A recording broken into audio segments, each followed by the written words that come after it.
So within that, you guys have both covered a pretty wide range of occupations, I guess. I mean, it's all, you guys have both been working in commercial work for a long time. The sketching is, the sketch art has been a dominant theme. But I don't know, one of the things that I often think about is just like how many, we talked about this a little bit earlier, how many different levels and layers there are, in commercial work, just generally, whether it's advertising or not. And it can be overwhelming for some people, newer, younger, less experienced, one trying to find an avenue that they want to go down, or even becoming aware of the number of avenues, what the options are. Autumn, maybe you can start talking about it a little bit. What if you were talking to somebody, that was like really fresh into this, or coming freshly into not even just necessarily commercial artwork, but what are some good ways to go about trying to find out, well, okay, what are my options, and how can I go about figuring out what among those options is going to be appealing to me? Wow, that's a tough one. Mainly because I never really had to go through a lot of that personally, right? The research that I did was initially in school. I wanted to be a concept designer, and I studied character and concept design in school. And I met some of the teachers who later became my friends, and did all the things that were gearing me towards that avenue. And that was like, even back then, that was the hip thing to do. And that's why we have so many great concept artists right now, is because those people got out of school and hit the industry, and it just exploded into this amazing wellspring of talent, right? So for me, it was always right there. It was, once I got to school and saw what was happening, that's my focus, that's my direction, right? And then once I got out of that, it was, what's going to pay the bills. And I got some jobs that were paying the bills, and then I took something from a friend who used to work at Nickelodeon on Neopets. She got me an interview there, and I moved into that. And then when I was about to blow my brains out because that was driving me absolutely batshit insane, Daniel was like, "Hey, have you maybe thought about not doing that and coming and doing sketch art?" And then it was for me, it was kind of a natural transition. I didn't know anything about sketch art once again until Daniel started doing it. But for me, it was a no-brainer, because in my younger days, I used to run through the video store and look at the covers, and I realized that I would stop at all of these different covers that were like illustrated, right?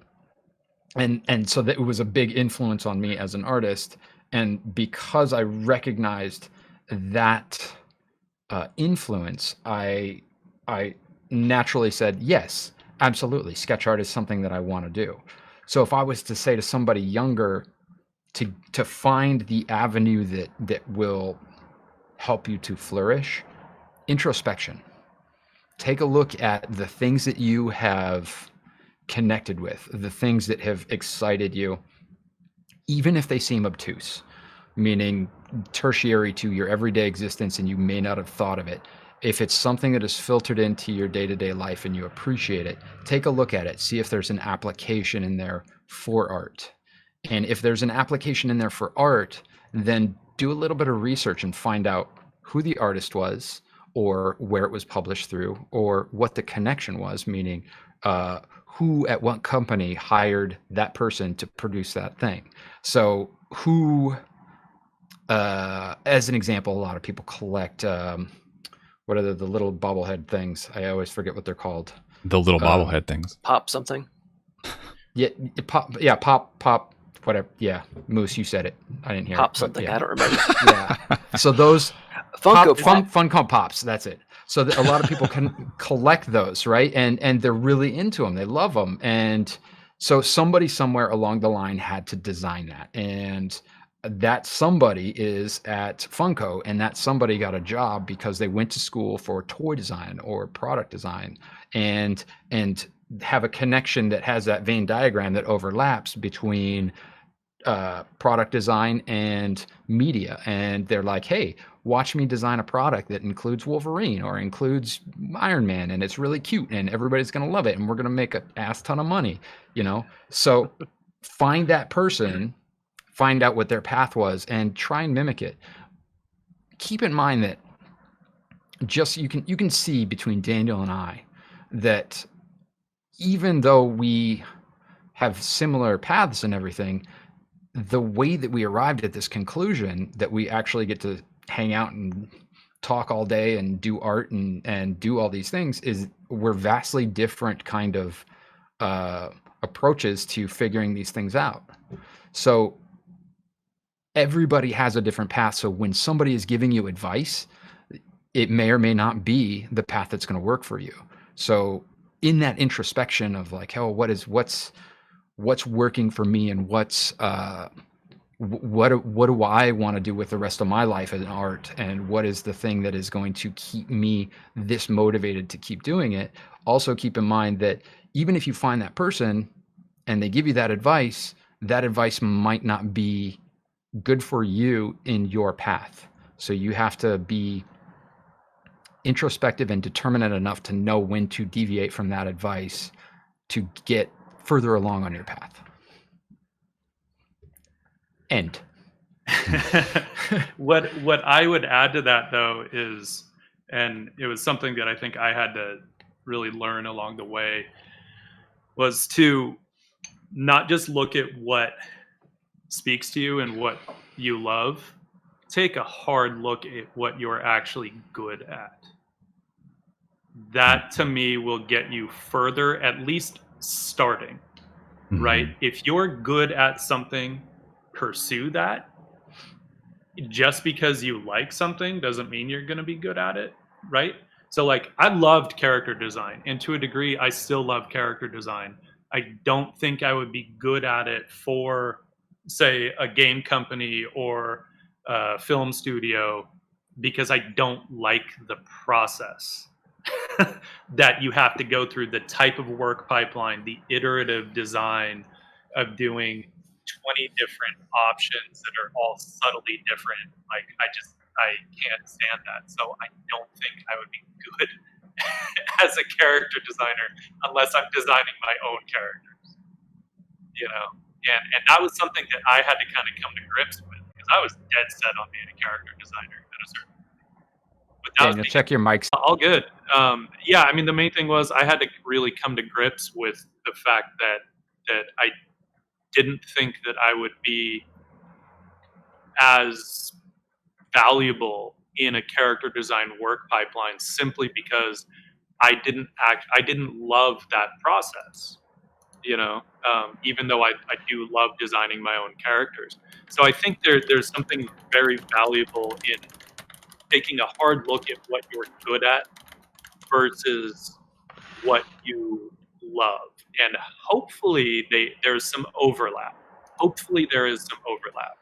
But for anyone who's looking to break into the industry, go with your skills. Go with your strongest skill set first, and then keep building the other skill sets. And obviously make contacts. You know, some kind of key to what Autumn was saying there is like the more people you can get to know, the more overlap you now have in that communication, you know, as far as being able to look at like, okay, well, who hired this person to do this thing, you know? So you, Yeah, I think playing off of what Daniel said, there was, you know, I kind of hit on, I started off wanting to do comics, and I got far enough along in that career that I was given my first script and I was going to be working and as a professional. I mean, I had done smaller independent things, but it was like actually a title that was going to be out there every month and everything. And I had to draw back on it, and because I realized twofold: my skills were shit. I was a 21-year-old that didn't know anything, and I also didn't like. I didn't like the industry. Like I wasn't a good fit for the industry, especially back when this happened. So it just, I had this naivety, whatever, that I was going to find a place that didn't have politics involved, and comics at the time was hardcore politics, and I didn't know that until I got into it, and there was this like, don't talk to so and so, and I was like, I don't like this, and so I just kind of went, hey, I appreciate the opportunity, but I'm going to go back to school. And I was still at school. I was just like, I'm going to go back to school.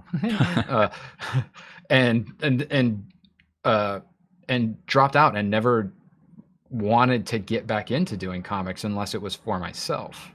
And then after school, doing concept design, after art center school, doing concept design, and not liking the workflow, and then doing whimsical stuff for Nickelodeon and not enjoying that particular type of office space where I was working on this stuff that was it was very repetitive, and it took a long time of kind of moving through these different fields and kind of shifting and changing to arrive at the conclusion of the things that helped me to flourish as an artist. It also helped that I had a best friend who was able to tell me, hey, maybe you should switch things up, and maybe you should get out of that job and move into something that is a little more challenging for you, because you're not being challenged and you're stagnating.